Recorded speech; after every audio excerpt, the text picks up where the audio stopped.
সারা বাংলাদেশে প্রায় 70% জেলায় রাসেল ভাইপার ঢুকে গেছে। সে বৎসরে 20 থেকে 40টা বাচ্চা দিতে পারে। আপনি পানিতে আছেন, ঠিক সেই সময় সাপ আপনার পায়ে কামড় দিয়েছে, আপনি নিশ্চিত থাকবেন যে আপনার শরীরে বিষ ঢুকবে না। কেন বলেন তো? এই রাসেল ভাইপার বাংলাদেশে যেটা ছড়িয়ে পড়েছে, এই রাসেল ভাইপার 100 বছর আগেই কিন্তু বাংলাদেশের থেকে প্রায় বিলুপ্ত হয়ে গেছিল।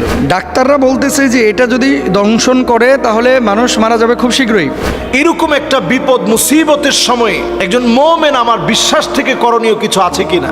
ফরিদপুরের একজন লিডার তিনি ঘোষণা করেছেন যে রাসেল ভাইপার একটারে যে মারতে পারবে তার আমি 50,000 টাকা পুরস্কার দেব। সাপের ব্যাপারে কিন্তু হাদিস আছে একাধিক, এবং এক্ষেত্রে আব্দুল্লাহ ইবনে ওমর রাদিয়াল্লাহু তাআলা আনহু তিনি সাপ দেখলেই কিন্তু দৌড়ান দিতেন এবং মারতেন। আপনি বলবেন যে হুজুর কেন তিনি মারতেন? নবীজি সাল্লাল্লাহু আলাইহি ওয়াসাল্লাম এক প্রকার সাপের ব্যাপারে খুব সতর্ক করেছিলেন সাহাবীদেরকে।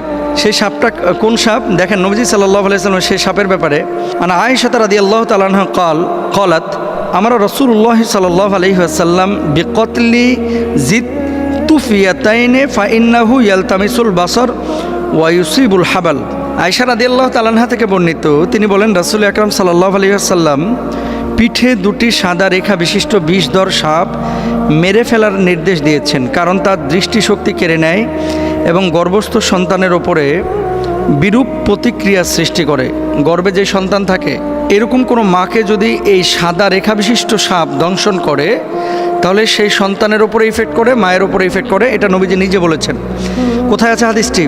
নবীজি সাল্লাল্লাহু আলাইহি ওয়াসাল্লামের এই হাদিসটি আম্মাজান আয়েশা সিদ্দিকা রাদিয়াল্লাহু তাআলা আনহা থেকে বর্ণিত।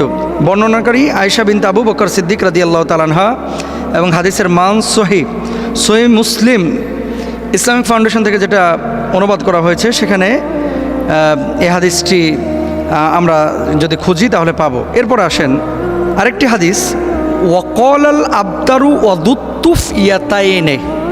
নবীজি কি বলছেন? লেজ খসে যাওয়া এবং পিঠে দুটি সাদা রেখা বিশিষ্ট সাপ। আব্দুল্লাহ ইবনে ওমর রাদিয়াল্লাহু তাআলা আনহু একটা সাপ দেখলেন, তারপরে এটার পিছু নিয়েছেন। অন্য সাহাবীরা ওনাকে বলছেন, এই তুমি কোথায় যাচ্ছ? এই যে সাপ আমি দেখেছি, নবীজি সাল্লাল্লাহু আলাইহি ওয়াসাল্লাম তো সাপ দেখলে মেরে ফেলতে বলেছেন, এই জন্য আমি মারার জন্য যাচ্ছি। তো সাহাবীরা বললেন, তুমি কি শোনো নাই যে ঘরে এবং ঘরের বাইরে যে সমস্ত সাপগুলা মানুষের আশপাশে থাকে, এই সাপগুলো তোমাকে দংশন না করলে, তোমার ক্ষতির কারণ না হলে তুমি তাকে হত্যা করতে পারবে না। এটা নবীজি নিজেই নিষেধ করেছেন। তাহলে কি এখান থেকে বোঝা যায় যে যেই সাপটা আপনার শরীরের জন্য ক্ষতিকর, আপনার জীবন বিনাশ করবে, সেই সাপকে আপনার হত্যা করতে হবে। আর কিছু সাপ আছে, আপনি জানেন কি না, সারা পৃথিবীতে যত ধরনের সাপ আছে 80% সাপ যাদের নাই, বিষ নাই, মানুষকে কামড়াইলে এই মানুষের শারীরিক কোনো ক্ষতি হয় না। এবং সাপের একটা নেচার আছে, কিন্তু আপনি যতক্ষণ পর্যন্ত তারে খোঁচাখুচি না করবেন ততক্ষণ পর্যন্ত কিন্তু কামড়ায় না। খেয়াল করে দেখেন, ধরেন আপনার পাশ দিয়ে চলে যাচ্ছে, আপনাকে প্রথমে কিন্তু ছবল মারে না, এটা সাপের একটা বৈশিষ্ট্য। কিন্তু এই রাসেল ভাইপার বাংলাদেশে যেটা ছড়িয়ে পড়েছে, এই রাসেল ভাইপার 100 বছর আগেই কিন্তু বাংলাদেশের থেকে প্রায় বিলুপ্ত হয়ে গেছিল। এটা সাহারা মরুভূমিতে পাওয়া যেত, আরব বিশ্বের বিভিন্ন দেশে পাওয়া যেত।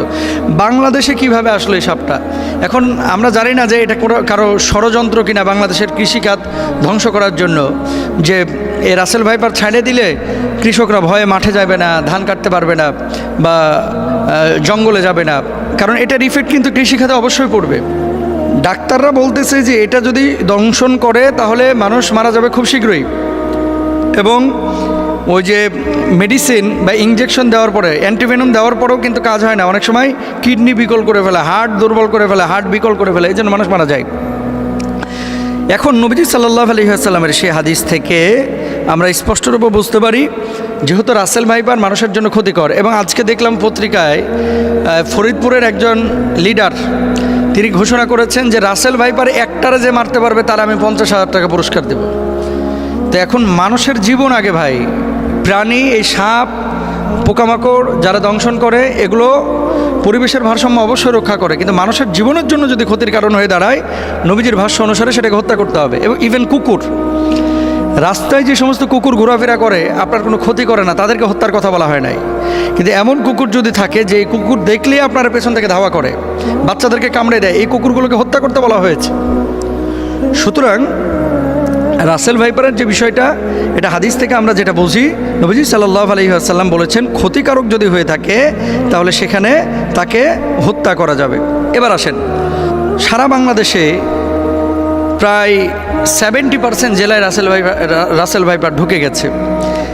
এখন সাপে কামড়াইলে বাংলাদেশে আমরা কিছু ভুল বা কুসংস্কার কাজ করে থাকি, যেগুলো আসলে চিকিৎসা বিজ্ঞানের আলোকেও অথেন্টিক না এবং কোরআন হাদিসের আলোকেও অথেন্টিক না। মনে রাখতে হবে, যখন কোনো বিষয় আপনার শারীরিকভাবে কোনো ক্ষতি করছে, প্রথমত আপনাকে কারণটা বের করতে হবে যে কী কারণে এটা হলো। সাপে কামড়াইছে, সাপে কামড়ানোর পরে এই বিষটা কিন্তু আপনার শরীরের মধ্যে ঢুকতেছে। এখন আপনি শরীরের মধ্যে বিষ ঢুকেছে, ওই জায়গাটা না বেঁধে আপনি নিয়ে গেলেন ওঝার কাছে। ওঝা কি করতেছে, ওই তদবির করতে করতে করতে করতে, আগে যেমন বাংলা সিনেমায় দেখা যাইতো ওই যে বিন বাজাইতেছে আর কাইটা যেই সাপটা দংশন করছে এ আবার উড়িয়ে চলে যেতেছে একেবারে। হ্যাঁ, আসার পরে ওখানে মনে করেন মুখটা দিয়ে আবার মনে করেন বিষ বাইর করে ফেলে। এগুলো মিথ্যা কথা ভাই, এগুলো কোনো ভিত্তি নাই। তবে হ্যাঁ, নবীজি সাল্লাল্লাহু আলাইহি ওয়াসাল্লামের সাহাবীরা একটা কাজ করেছিলেন, সূরা ফাতিহা পড়ে ওই জায়গাটায় থুথু লাগিয়েছিলেন, তারপরে ওইটা বের হয়ে গেছিল। এর মানে এই না যে থুথু লাগাইলেই সাপের বিষ বাইরে হয়ে যাবে। কামড়াইছে রাসেল ভাইপার আর আপনি নামাজ পড়েন না, রোজা করেন না, থুথু লাগিয়ে দিতেছেন, থুতুকে ওখানে কপ ফেললেও কিন্তু বিষ বাইর হবে না।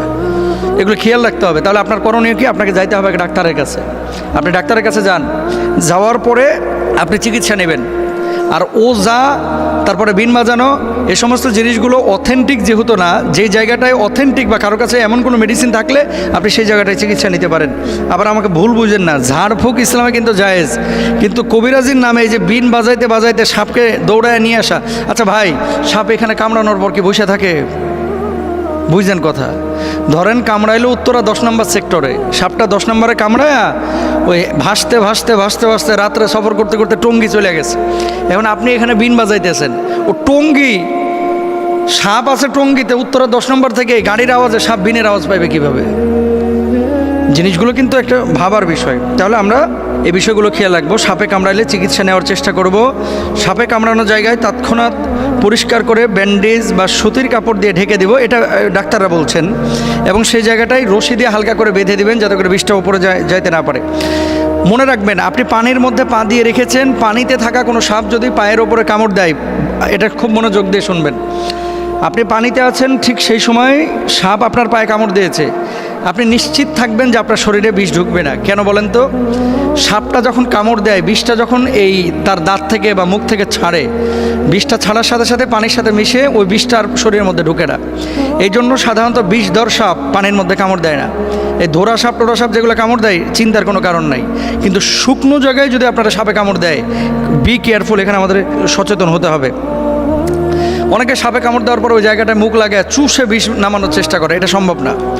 চুষ দিয়ে বিষ বাইর করাটা, এটা বিশেষ করে রাসেল ভাইপারের কোনোভাবেই সম্ভব না। আর বিষাক্ত সাপে কাটলে বাঁচার একটাই পথ, দ্রুত হাসপাতালে যাওয়া, আল্লাহর কাছে দোয়া করা, সূরা ফাতিহা পড়ে সেই জায়গাটায় ফুৎকার করা। যেহেতু এই সূরাকে বলা হয় সূরাতুশ শিফা, মনে রাখবেন, সূরা ফাতিহাটাকে বলা হয় সূরাতুশ শিফা। এবং সাহাবীরা এই আমলটা করে ফলাফল পেয়েছে। আমরা আমলটাও করব এবং হসপিটালেও যাব, আল্লাহর উপর তাওয়াক্কুল করব। আল্লাহ তাআলা তৌফিক দান করুন।